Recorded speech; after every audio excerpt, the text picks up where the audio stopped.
Hi, Miss Black. I was going to talk and ask you some questions. Yes. About modeling. Sure. Okay, so Ms. Harper was telling me that you have done, or you have seen a runway and you have done some. So what kind of advice would you give for pointers?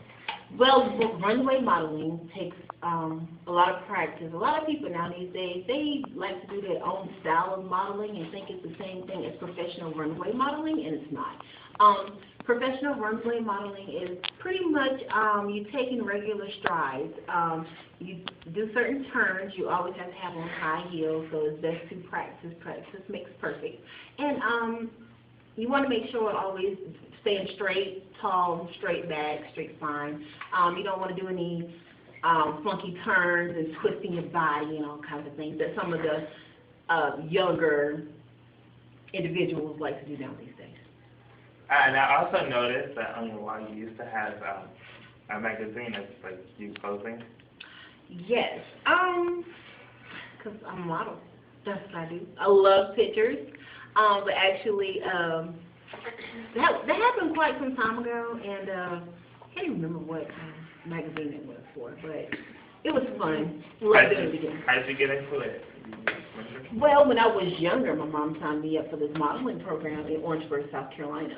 And then after that, I just continued to pursue my career in modeling and teaching. But on the side, I just do a little modeling. Whenever I can get a gig, I will jump on it. My last actual runway modeling event took place in Rocky Mount, North Carolina, and that was about or around 2009. I believe that's right, 2009.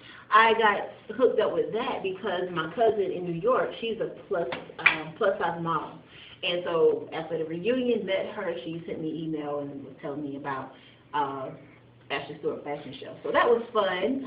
We done it right at the store. I felt totally professional. They did my makeup. I had the fake eyelashes on. And, you know, we did a little window modeling too, which means we stood there like mannequins. And people come by and view. And I remember this one customer, this man.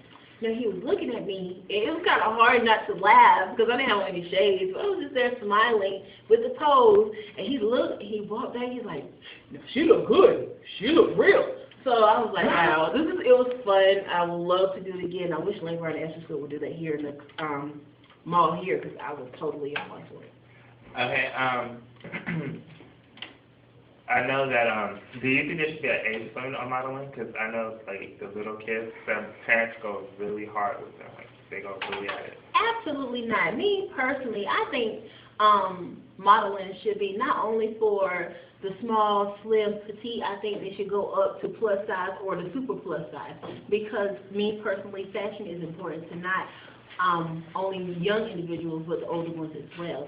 And for people who are maybe big at top, small at bottom, and vice versa, or short and really chunky, they all need to know what fashion look like, what to wear, how to wear it, what makes you look good, what doesn't fit so well for a particular size. So me personally, I think that runway modeling, any type of modeling should vary from size 0 all the way to 50 if it goes that high. So do you think that modeling is like technically an art, like theater, dance, and visual art? No, not really. Me personally, it's just something you have to work at, and I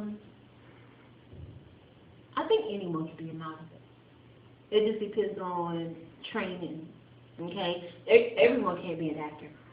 But if you know how to walk, and you've been trained to walk the right way, you can do it. Unless you just have 2 left feet and just look totally odd. So it's all about the walk then? Me personally, it's all about the walk, the way you carry yourself. But I mean, you got the magazines that you don't have to walk the magazines. All you do is just right. Some people are picture perfect, like me.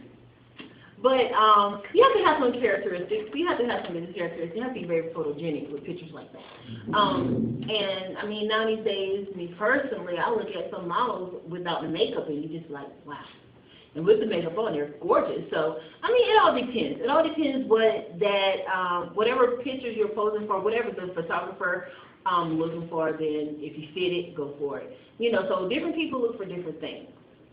All right, so you don't have to be a 10. You can still be a 2 and still model for different things. It all depends on where you're modeling for, what company, what agency, what they're looking for. And if you have it, go for it. If they want you, try it out. You never know what may happen. Okay, so random question. A teacher told me when I was asking her, she was like that there's this guy. He's a really, really good model, but he's a transvestite. He dresses like a female, and you wouldn't tell because when he dresses, he looks really, really good. And so, how do you feel on that subject? If you can get the job done, get it done. I don't care about your gender at all. I mean, nowadays if they're transsexual, hey, if you put on a dress, put on a wig, and you look good doing it, go for it. That's how I see it. Well, thank you, Ms. Flash. You're very welcome. Thanks for asking me these questions.